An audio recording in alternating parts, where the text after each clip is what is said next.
Hello friends, કેમ છો? આઈ am sure તમે બધા જ શાનદાર, જબરજસ્ત, જિંદાબાદ હશો. ફ્રેન્ડ્સ, જો તમે પ્રથમ વખત અમારી ચેનલની મુલાકાત લઈ રહ્યા છો તો પ્લીઝ સબસ્ક્રાઇબ અવર ચેનલ. અને હા, વિડીયો જોયા બાદ જો આપને વિડીયો ગમે તો બધાને કહેજો, અને વિડીયો જોયા બાદ આપને કંઈક કચાશ જણાય તો કોમેન્ટ બોક્સમાં મને કહેજો. હું ચોક્કસ આપની વિનંતીને વાચા આપીશ. ફ્રેન્ડ્સ, આજના ટોપિકની ચર્ચા કર્યા બાદ જો આપના મનમાં કંઈ પણ પ્રશ્ન હોય, કંઈ પણ મૂંઝવણ હોય તો કોમેન્ટ બોક્સમાં મને જણાવજો. હું ચોક્કસ આપના પ્રશ્ન, આપની મૂંઝવણને દૂર કરવાનો પ્રયત્ન કરીશ. સો ફ્રેન્ડ્સ, ચાલો આજના ટોપિકની ચર્ચા શરૂ કરીએ.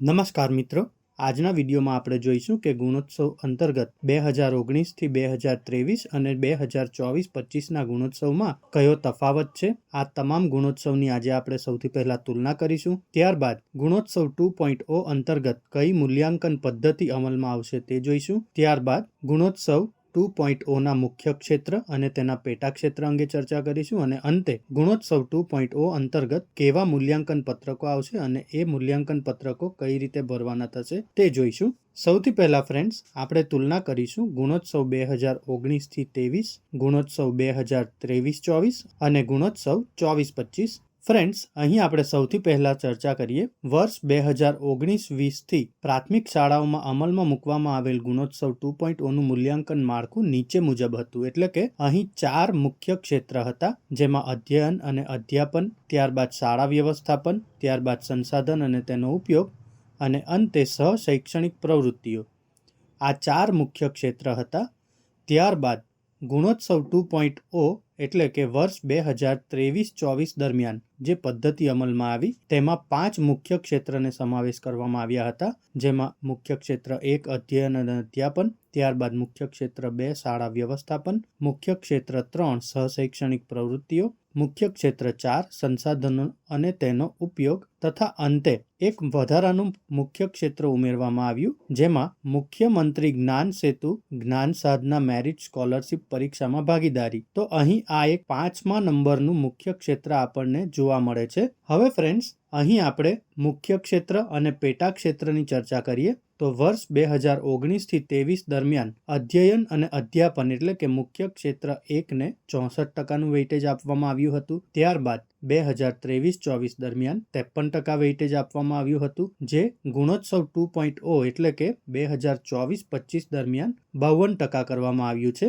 ત્યારબાદ મુખ્ય ક્ષેત્ર 2 એટલે કે શાળા વ્યવસ્થાપનની ચર્ચા કરીએ તો અહીં 2019થી 23 દરમિયાન આનું વેઇટેજ 16% હતું, જેને 2023-24માં 13% કરવામાં આવ્યું, અને 2024-25માં મુખ્ય ક્ષેત્ર 2ને 5%નું વેઇટેજ આપવામાં આવ્યું છે. ત્યારબાદ મુખ્ય ક્ષેત્ર 3 એટલે કે સહશૈક્ષણિક પ્રવૃત્તિઓ જોઈએ તો 2019થી 23 દરમિયાન આ ક્ષેત્રનું વેઇટેજ 12% હતું, જેને 2023-24માં 10% કરવામાં આવ્યું અને 2024-25માં 5% કરવામાં આવ્યું છે. ત્યારબાદ મુખ્ય ક્ષેત્ર 4 એટલે કે સંસાધનો અને તેનો ઉપયોગ જોઈએ તો એને 2019થી 23 દરમિયાન 8%નું વેઇટેજ આપવામાં આવ્યું હતું. ત્યારબાદ 2023-24 દરમિયાન એને 7%નું વેઇટેજ આપવામાં આવ્યું હતું, અને 2024-25 દરમિયાન અહીં મુખ્ય ક્ષેત્ર 4ને 8%નું વેઇટેજ આપવામાં આવ્યું છે.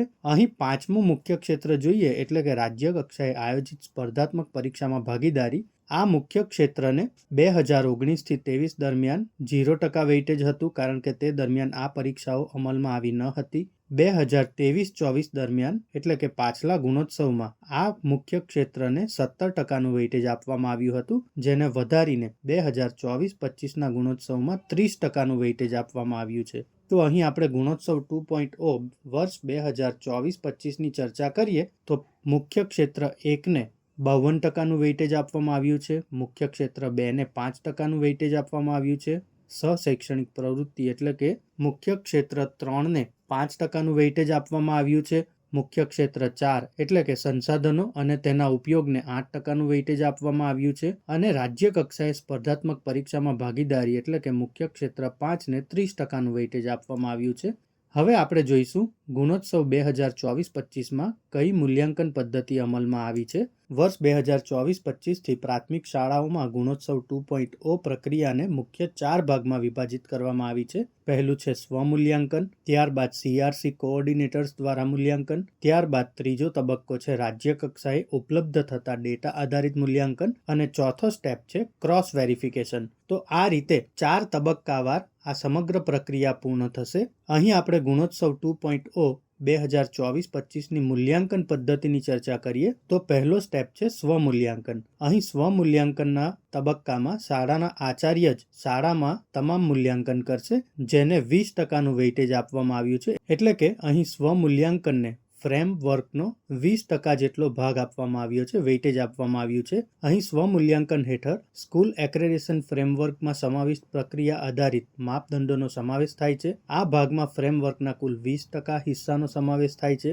શાળા આ ભાગમાં સમાવિષ્ટ માપદંડોનું સ્વમૂલ્યાંકન કરીને તેનો ડેટા શાળા રાજ્ય કક્ષાએથી સૂચિત ચોક્કસ પ્લેટફોર્મના માધ્યમથી સબમિટ કરશે. એટલે કે અહીં મોટા ભાગે આચાર્ય જ શાળાનું મૂલ્યાંકન કરશે અને જે કોઈ એનું માર્કિંગ હોય તે માર્કિંગ લગભગ સ્વિફ્ટ ચેટ નામના પોર્ટલ પર આપણે અપલોડ કરવાનું થશે. એક વખત શાળાના આચાર્ય દ્વારા મૂલ્યાંકન થયા બાદ જે તે શાળાના CRC કોઓર્ડિનેટર્સ દ્વારા મૂલ્યાંકન થશે. અહીં સંબંધિત CRC કોઓર્ડિનેટર શાળાના શિક્ષકોની વર્ગખંડ પ્રક્રિયા માટેની પૂર્વ તૈયારી અને વાસ્તવિક વર્ગખંડ પ્રક્રિયાનું અવલોકન કરીને તેનો ડેટા રાજ્ય કક્ષાએથી સૂચિત ચોક્કસ પ્લેટફોર્મના માધ્યમથી સબમિટ કરશે. આ ભાગમાં ફ્રેમવર્કના કુલ 20% હિસ્સાનો સમાવેશ થાય છે. ત્યારબાદ ફ્રેન્ડ્સ ત્રીજા તબક્કામાં રાજ્ય કક્ષાએ ઉપલબ્ધ ડેટા આધારિત મૂલ્યાંકન થશે.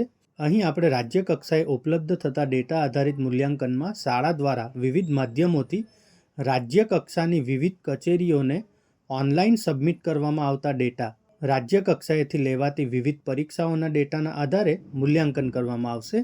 આ ભાગ હેઠળ ફ્રેમવર્કના કુલ 60% હિસ્સાનો સમાવેશ થાય છે. ત્યારબાદ ફ્રેન્ડ્સ ચોથા તબક્કામાં તમામ મૂલ્યાંકનનું ક્રોસ વેરિફિકેશન થશે. અહીં મૂલ્યાંકન વિવિધ ટીમ દ્વારા કરવામાં આવશે, જેનું વેઇટેજ 33% રાખવામાં આવ્યું છે. ક્રોસ વેરિફિકેશન અંતર્ગત ભાગ 1થી 3માં થયેલ પ્રક્રિયાને આધારે પ્રાપ્ત થતા ડેટા પરથી શાળાનું કામચલાઉ પરિણામ તૈયાર કરવામાં આવશે. રાજ્ય કક્ષાએથી એક્રેડિટેશન થયેલ કુલ શાળાઓ પૈકીની 33% સુધીની શાળાઓની યાદચ્છિક રીતે પસંદગી કરી આ શાળાઓમાં ક્રોસ વેરિફિકેશન કરવામાં આવશે. ક્રોસ વેરિફિકેશન પ્રક્રિયામાં શાળા દ્વારા થયેલ સ્વમૂલ્યાંકન, CRC કોઓર્ડિનેટર્સ દ્વારા થયેલ મૂલ્યાંકન અને રાજ્ય કક્ષાએ ઉપલબ્ધ થયેલ ડેટાનું ક્રોસ વેરિફિકેશન કરવામાં આવશે. ક્રોસ વેરિફિકેશન પ્રક્રિયાને અંતે શાળાઓના રિપોર્ટ કાર્ડ પ્રસિદ્ધ કરવામાં આવશે. સો ફ્રેન્ડ્સ, આ 4 તબક્કા દ્વારા સમગ્ર મૂલ્યાંકન પ્રક્રિયા હાથ ધરવામાં આવશે. હવે આપણે જોઈશું ગુણોત્સવ 2024-25માં કઈ ફ્રેમવર્કનો ઉપયોગ કરવામાં આવશે. અહીં સ્કૂલ એક્રેડિશન ફ્રેમવર્કનું સ્વરૂપ નીચે પ્રમાણે છે. સૌથી પહેલું મુખ્ય ક્ષેત્ર છે અધ્યયન અને અધ્યાપન. એના પેટા ક્ષેત્રની સંખ્યા છે 6, જેમાં 27 જેટલા માપદંડોનો સમાવેશ થાય છે અને જેનો ભારાંક એટલે કે વેઇટેજ 52% છે. ત્યારબાદ મુખ્ય ક્ષેત્ર 2 એટલે કે શાળા વ્યવસ્થાપન, જેના પેટા ક્ષેત્ર છે 2, જેમાં 5 જેટલા માપદંડોનો સમાવેશ થાય છે અને જેનો વેઇટેજ 5% છે. ત્યારબાદ સહશૈક્ષણિક પ્રવૃત્તિઓ, અહીં પેટા ક્ષેત્રની સંખ્યા છે 3, જેમાં 15 જેટલા માપદંડોનો સમાવેશ થાય છે અને જેનું વેઇટેજ 5% છે. ત્યારબાદ ચોથું મુખ્ય ક્ષેત્ર છે સંસાધનો અને તેનો ઉપયોગ, જેમાં 4 જેટલા પેટા ક્ષેત્ર છે અને જેમાં 14 જેટલા માપદંડોનો સમાવેશ કરવામાં આવ્યો છે અને જેનું વેઇટેજ 8% જેટલું છે. જ્યારે અંતિમ મુખ્ય ક્ષેત્ર છે રાજ્ય કક્ષાએ આયોજિત સ્પર્ધાત્મક પરીક્ષાઓમાં ભાગીદારી, જેમાં પેટા ક્ષેત્રની સંખ્યા 2 છે અને 6 જેટલા માપદંડોનો સમાવેશ કરવામાં આવ્યો છે અને એનું વેઇટેજ 30% છે. તો ફ્રેન્ડ્સ, અહીં આપણી પાસે 5 મુખ્ય ક્ષેત્ર છે, જેમાં ટોટલ 17 જેટલા પેટા ક્ષેત્ર પડે છે અને આ 17 પેટા ક્ષેત્રમાં 67 જેટલા માપદંડોનો સમાવેશ થયો છે અને આ તમામ માપદંડોને 100%નું વેઇટેજ આપવામાં આવ્યું છે. હવે આપણે જોઈએ કે મુખ્ય ક્ષેત્રના અલગ અલગ પેટા ક્ષેત્ર કયા છે. ગુણોત્સવ 2.0માં પહેલું મુખ્ય ક્ષેત્ર છે અધ્યયન અને અધ્યાપન, જેમાં 6 જેટલા પેટા ક્ષેત્ર છે, એટલે કે સામાયિક કસોટી, સત્રાંત કસોટી 1 અને 2, વાંચન લેખન ગણન, અધ્યયન માટે અસરકારક વાતાવરણ, અધ્યયન અધ્યાપન પ્રક્રિયાઓ અને શાળામાં હાજરી. ત્યારબાદ ફ્રેન્ડ્સ શાળા વ્યવસ્થાપન, જેમાં 2 પેટા ક્ષેત્ર છે, સંચાલન અને સલામતી. ત્યારબાદ સહશૈક્ષણિક પ્રવૃત્તિઓ, જેના 3 પેટા ક્ષેત્ર છે, પ્રાર્થના સભા, યોગ, વ્યાયામ અને રમતગમત, વિશેષ પ્રવૃત્તિઓમાં ભાગીદારી. ત્યારબાદ ચોથું મુખ્ય ક્ષેત્ર છે સંસાધન અને તેનો ઉપયોગ, જેના 4 પેટા ક્ષેત્ર છે, પુસ્તકાલયનો ઉપયોગ, ટેકનોલોજીનો ઉપયોગ, મધ્યાહન ભોજન યોજના, પાણી, શૌચાલય અને સ્વચ્છતા. પાંચમું મુખ્ય ક્ષેત્ર છે રાજ્ય દ્વારા આયોજિત સ્પર્ધાત્મક પરીક્ષાઓમાં ભાગીદારી, જેના 2 પેટા ક્ષેત્ર છે, કોમન એન્ટ્રન્સ ટેસ્ટમાં ભાગીદારી અને મુખ્યમંત્રી જ્ઞાન સાધના મેરિટ સ્કોલરશિપ પરીક્ષામાં ભાગીદારી. સો ફ્રેન્ડ્સ, અહીં આપણી પાસે 5 મુખ્ય ક્ષેત્ર છે, જેમાં 17 જેટલા પેટા ક્ષેત્ર છે અને આ 17 જેટલા પેટા ક્ષેત્રોમાં 64 જેટલા માપદંડોનો સમાવેશ થાય છે. હવે આપણે વારાફરતી અલગ અલગ પેટા ક્ષેત્ર અને તેમાં સમાવિષ્ટ અલગ અલગ માપદંડોની ચર્ચા કરીએ. પહેલું મુખ્ય ક્ષેત્ર છે અધ્યયન અને અધ્યાપન. અહીં આપણે પહેલું મુખ્ય ક્ષેત્ર અધ્યયન અને અધ્યાપન જોઈએ તો તેનું વેઇટેજ 52% છે, જેમાં 6 જેટલા પેટા ક્ષેત્ર છે. આ પેટા ક્ષેત્રમાં પણ આપણને અલગ અલગ વેઇટેજ જોવા મળશે. જેમ કે પહેલું છે એકમ કસોટી. અહીં એકમ કસોટી માટે 8% જેટલું વેઇટેજ આપવામાં આવ્યું છે, જેમાં આપણે એકમ કસોટી દરમિયાન આપણે એકમ કસોટીમાં ભૂલનો નિર્દેશ કર્યો છે કે નહીં, અધ્યયન નિષ્પત્તિ મુજબ સૂચનો લખ્યા છે કે નહીં, એકમ કસોટી લીધા બાદ ઉપચારાત્મક કાર્ય કરાવ્યું છે કે નહીં અને એકમ કસોટીમાં વાલીઓની સહી લીધી છે કે નહીં. તો આવા માપદંડોનો અહીં સમાવેશ થશે. ત્યારબાદ સત્રાંત કસોટી 1 અને 2, જેને 14% જેટલું વેઇટેજ આપ્યું છે. અહીં આપણે સત્રાંત કસોટીના માપદંડો જોઈએ તો ઉત્તરવાહી ચકાસણી અન્ય શાળામાં કરાવી છે કે નહીં, ઉત્તરવાહીમાં વાલીની સહી લીધી છે કે નહીં, ઓનલાઈન કરેલ માર્ક્સની પ્રિન્ટ પરિણામ પત્રકમાં રાખવી જોઈએ. એટલે કે આપણે સ્વિફ્ટ ચેટ પરથી જે આપણા વિદ્યાર્થીઓની માર્કશીટ છે, એટલે કે ઓનલાઈન કરેલા માર્ક્સની PDF આપણે આપણા રિઝલ્ટ સાથે રાખવી જોઈએ. ત્યારબાદ ત્રીજું પેટા ક્ષેત્ર છે વાંચન, લેખન અને ગણન, જેનું વેઇટેજ 5% છે, જેમાં આપણે ધોરણ 3ના તમામ બાળકોનો સમાવેશ કરવાનો છે.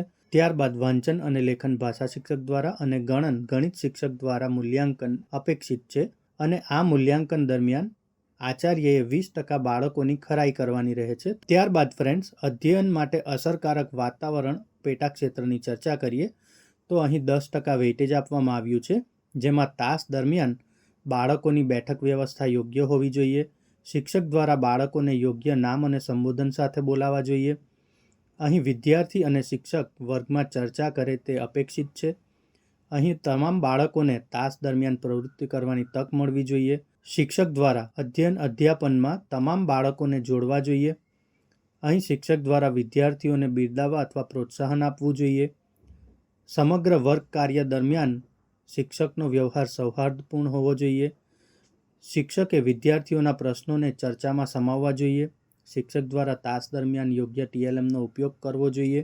ત્યારબાદ શિક્ષકે વિદ્યાર્થીઓ પરસ્પર ચર્ચા કરી શકે તેવી પરિસ્થિતિનું નિર્માણ કરવું જોઈએ અને તાસના અંતે યોગ્ય મૂલ્યાંકન થવું જોઈએ. તો આ રીતે ચોથું પેટા ક્ષેત્ર અધ્યયન માટે અસરકારક વાતાવરણ માટે અલગ અલગ માપદંડોનો સમાવેશ કરવામાં આવ્યો છે.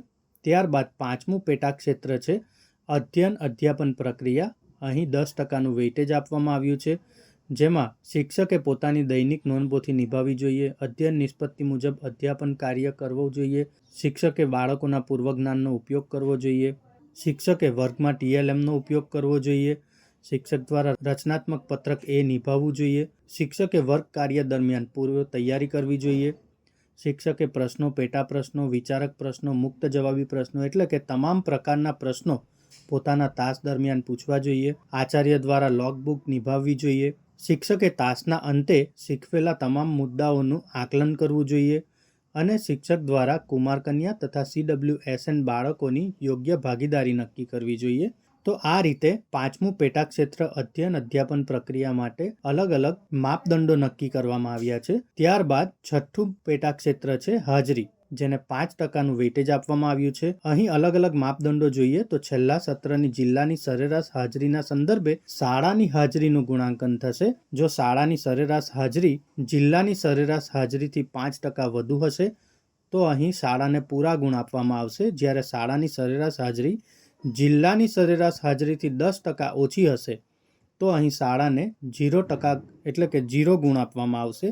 ત્યારબાદ ફ્રેન્ડ્સ, આપણે મુખ્ય ક્ષેત્ર 2 એટલે કે શાળા વ્યવસ્થાપનની ચર્ચા કરીશું. અહીં શાળા વ્યવસ્થાપનમાં 2 પેટા ક્ષેત્ર છે, જેમાં પહેલું છે સંચાલન અને બીજું છે સલામતી. અહીં સંચાલન પેટા ક્ષેત્ર જોઈએ તો તેને 2% વેઇટેજ આપવામાં આવ્યું છે, જેમાં શાળા દ્વારા શાળાનું બેઝલાઇન એસેસમેન્ટ તૈયાર કરવાનું હોય છે, ત્યારબાદ શાળા વિકાસ યોજના તૈયાર કરવાની હોય છે અને તેનું અનુકાર્ય કરવાનું હોય છે.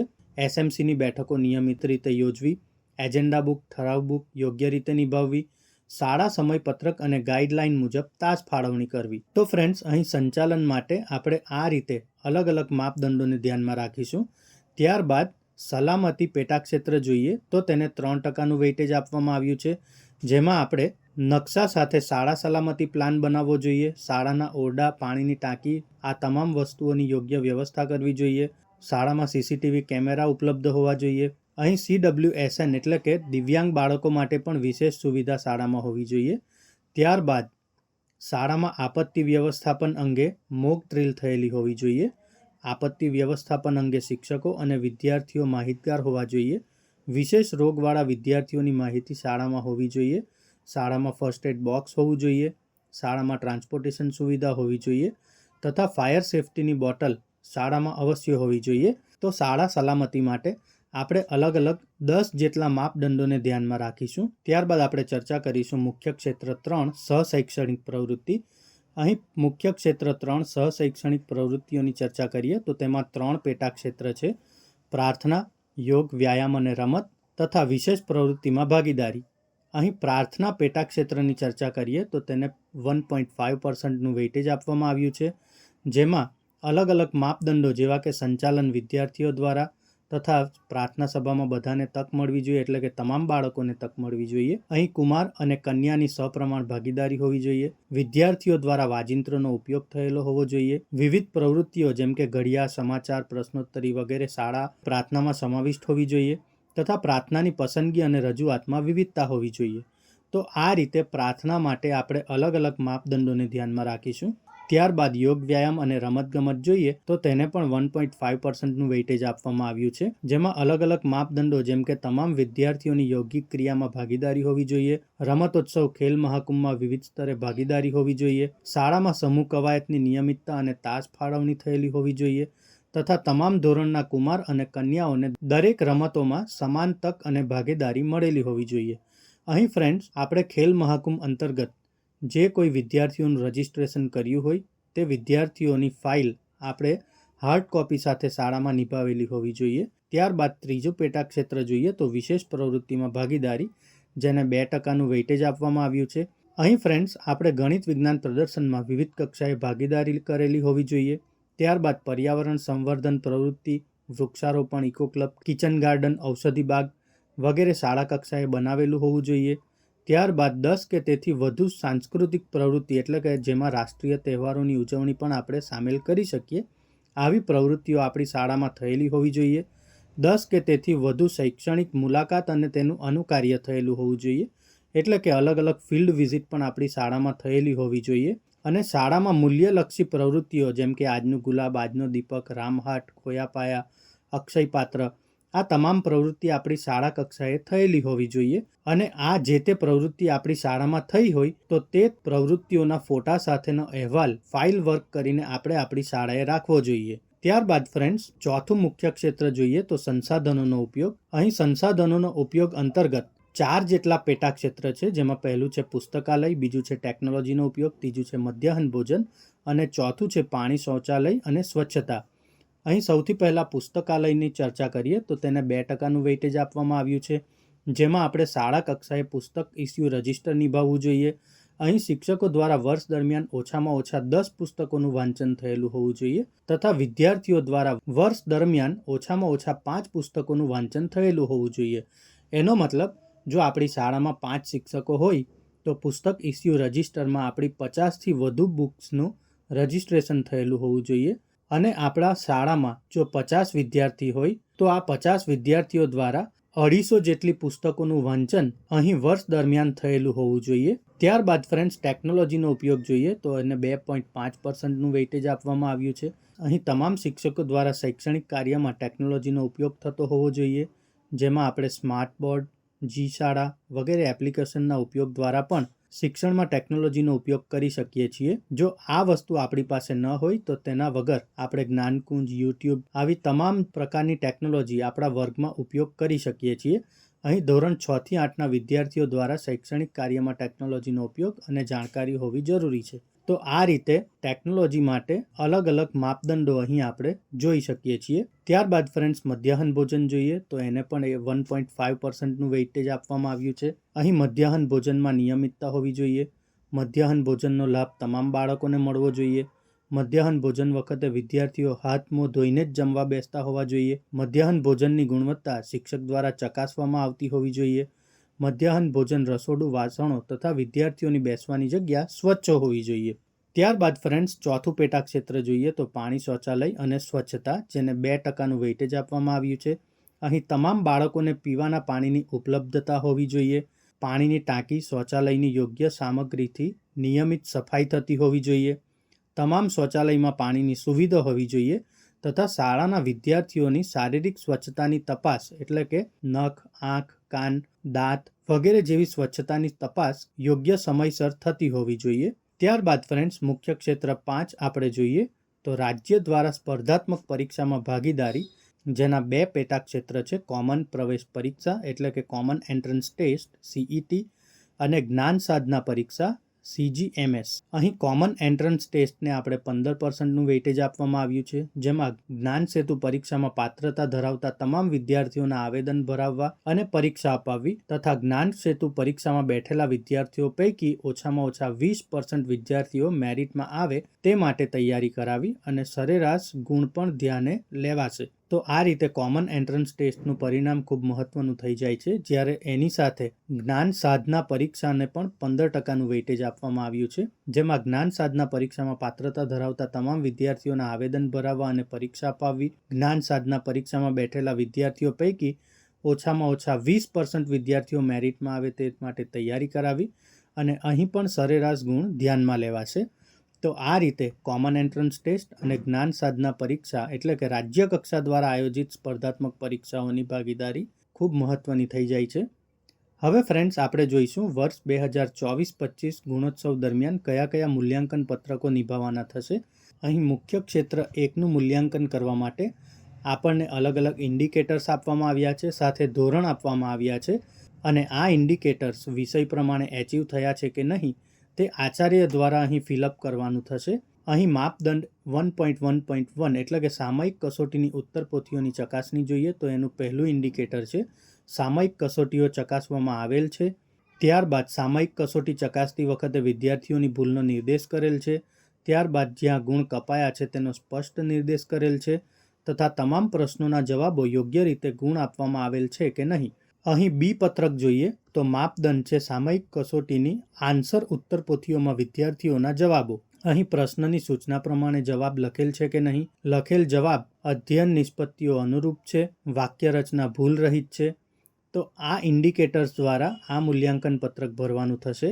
ત્યારબાદ ઉત્તરપોથીઓમાં શિક્ષકોની ટિપ્પણીઓ એટલે કે શિક્ષકે કેવી ટિપ્પણીઓ અંદર લખી છે તેના માટે ઇન્ડિકેટર્સ છે શિક્ષકના સૂચનો ભૂલો સાથે સંબંધિત છે કે નહીં, શિક્ષકના સૂચનો સમજવામાં સરળ રીતે લખેલ છે કે કેમ, શિક્ષકના સૂચનો તમામ ભૂલને આવરી લે તે રીતે લખેલ છે કે કેમ. તો આ રીતે 3 જેટલા ઇન્ડિકેટર્સ અહીં પત્રક Cમાં ભરવાના થશે. ત્યારબાદ સામયિક કસોટીમાં ઉપચારાત્મક કાર્ય અંતર્ગત ઇન્ડિકેટર્સ જોઈએ તો પહેલું છે ઉપચારાત્મક કાર્ય શિક્ષકના સૂચનોને અનુરૂપ છે કે નહીં, ઉપચારાત્મક કાર્ય તમામ ભૂલોને આવરી લે છે કે નહીં, જે તે અધ્યયન નિષ્પત્તિને અનુરૂપ નિદાન કરવામાં આવેલું છે કે નહીં, ઉપચારાત્મક કાર્ય જે તે અધ્યયન નિષ્પત્તિને અનુરૂપ થયેલ છે કે કેમ. ત્યારબાદ વાલીને જાણ માટેના માપદંડને જોઈએ તો તેનું ઇન્ડિકેટર્સ છે સામયિક કસોટીમાં વાલીઓની સહી લેવામાં આવેલી છે કે નહીં.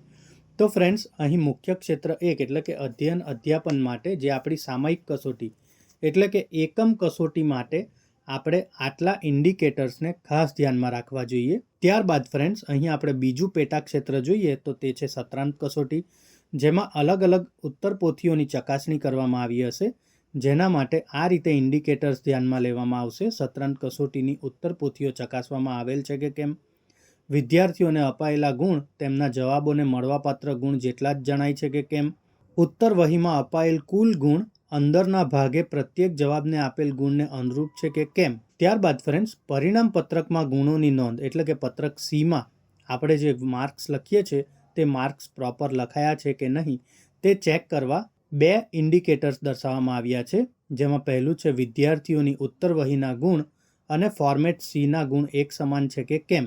એટલે કે ફ્રેન્ડ્સ અહીં વિદ્યાર્થીઓની ઉત્તરવહી એટલે કે પુરવણી અને સાથે સાથે પત્રક સીમાં જે માર્ક્સ આપણે લખીએ છીએ તે માર્ક્સ એક સમાન છે કે કેમ તે જોવામાં આવશે. ત્યારબાદ પત્રક સીના ગુણ અને ઓનલાઈન એન્ટ્રી કરેલા માર્ક્સ એક સરખા છે કે કેમ. એટલે કે આપણે જે સ્વિફ્ટ ચેટમાં માર્ક્સ ઓનલાઈન કર્યા હતા આ માર્ક્સ આપણા પત્રક સી પ્રમાણે જ છે કે કેમ તે બી જોવાશે. અને અંતે સત્રાંત કસોટીઓની ઉત્તર પોથીઓ વાલીઓને બતાવવામાં આવી છે કે નહીં તે જોવામાં આવશે. એટલે કે ઉત્તર પોથીઓમાં વાલીઓની સહી છે કે નહીં તે જોવામાં આવશે. તો આ રીતે મુખ્ય ક્ષેત્ર 1 અધ્યયન અને અધ્યાપન જેમાં સામયિક કસોટી અને સત્રાંત કસોટીનું મૂલ્યાંકન થશે. ત્યારબાદ ફ્રેન્ડ્સ મુખ્ય ક્ષેત્ર 2 ની ચર્ચા કરીએ એટલે કે શાળા વ્યવસ્થાપન જોઈએ તો અહીં શાળા સંચાલન માટે અલગ અલગ ઇન્ડિકેટર્સ આપવામાં આવ્યા છે, જેમાં પહેલું છે શાળા સંચાલન માટે શાળાએ પોતાનું બેઝલાઇન એસેસમેન્ટ કરેલ છે કે કેમ. શાળાએ પોતાના બેઝલાઇન એસેસમેન્ટમાં શૈક્ષણિક સ્તરનો એક મુદ્દા તરીકે સમાવેશ કરેલ છે કે કેમ. શાળા દ્વારા બેઝલાઇન એસેસમેન્ટના આધારે પોતાના લક્ષ્યાંકો નક્કી કરેલ છે કે કેમ. શાળાએ શાળા વિકાસ યોજના તૈયાર કરેલ છે કે કેમ. શાળા વિકાસ યોજનાનું અમલીકરણ યોગ્ય રીતે થયેલ છે કે કેમ અને શાળા વિકાસ યોજનાની નિયમિત સમીક્ષા થાય છે કે કેમ. ત્યારબાદ ફ્રેન્ડ શાળા વ્યવસ્થાપન સમિતિ જોઈએ તો તેના માટે ઇન્ડિકેટર્સ છે. શાળા દ્વારા સરકારશ્રીના નિયમ અનુસાર એસએમસીની રચના પુનઃરચના થયેલ છે કે કેમ. એસએમસીની બેઠકો યોજાય છે કે કેમ. શાળા વિકાસ યોજના બનાવવામાં એસએમસી શાળાને મદદરૂપ થાય છે કે કેમ. શાળાની સમસ્યાઓ નિવારવા માટે એસએમસી દ્વારા યોગ્ય પગલાં લેવાય છે કે કેમ. શાળાની શૈક્ષણિક ગુણવત્તા અભિવૃદ્ધિમાં એસએમસી ઉપયોગી બને છે કે કેમ. અને ત્રીજું જોઈએ તો શાળા સમયપત્રકમાં શાળાએ સમયપત્રકમાં રાજ્ય કક્ષાએથી સૂચિત મોડેલ સમયપત્રક અનુસાર વિષયોની તાસ ફાળવણી કરેલ છે કે કેમ. શાળામાં નિયમાનુસાર બનાવેલ સમયપત્રકને અનુસરવામાં આવે છે કે કેમ. દરેક વર્ગમાં સમયપત્રક લગાવેલ છે કે કેમ. જો હા હોય તો અહીં 3 નંબરની કોલમમાં હા લખવામાં આવશે, જો ન હોય તો ના. અને જો હા હોય તો તેની ગુણવત્તા ઉત્તમ, સામાન્ય કે નબળું આ 4, 5 અને 6 નંબરની કોલમમાં દર્શાવવામાં આવશે. ત્યારબાદ ફ્રેન્ડ્સ શાળા વ્યવસ્થાપનમાં સલામતી એટલે કે પેટાક્ષેત્ર 2 જોઈએ તો તેમાં સલામત શાળા પરિસર માટે ઇન્ડિકેટર્સ છે. શાળાના મકાન ઓરડા, ત્યારબાદ કમ્પાઉન્ડ વોલ, પાણીની ટાંકી એટલે કે જો હોય તો અહીં હા દર્શાવવામાં આવશે, ન હોય તો અહીં ના દર્શાવવામાં આવશે. નિયમાનુસાર ફાયર સેફટીની સુવિધા, પ્રાથમિક સારવાર સુવિધા, વિશેષ જરૂરિયાત ધરાવતા વિદ્યાર્થીઓ માટે સુવિધા, વીજળીકરણ અને વીજ ઉપકરણ, ટ્રાન્સપોર્ટેશન, સીસીટીવી અને વિશેષ રોગ ધરાવતા વિદ્યાર્થીઓની માહિતી. જો અહીં શાળા પાસે આ ડોક્યુમેન્ટ્સ હશે તો હા દર્શાવવામાં આવશે, જો ના હોય તો ના દર્શાવવામાં આવશે અને હા હોય તો તેની ગુણવત્તા કેવી છે તે પણ દર્શાવવામાં આવશે.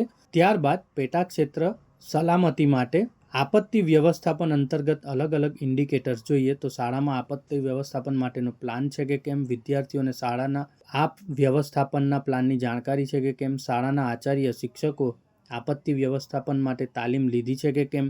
આપત્તિ વ્યવસ્થાપન સંદર્ભે શાળાના વિદ્યાર્થીઓને માર્ગદર્શન મળ્યું છે કે કેમ. શાળામાં આપત્તિ સમયે લેવાના પગલાં સંદર્ભે મોક ડ્રીલ કરવામાં આવી છે કે કેમ. રાજ્ય સરકાર દ્વારા વખતો વખત આપવામાં આવતી સ્ટાન્ડર્ડ ઓપરેટિંગ પ્રોટોકોલ એટલે કે એસઓપીનું પાલન કરવામાં આવ્યું છે કે કેમ.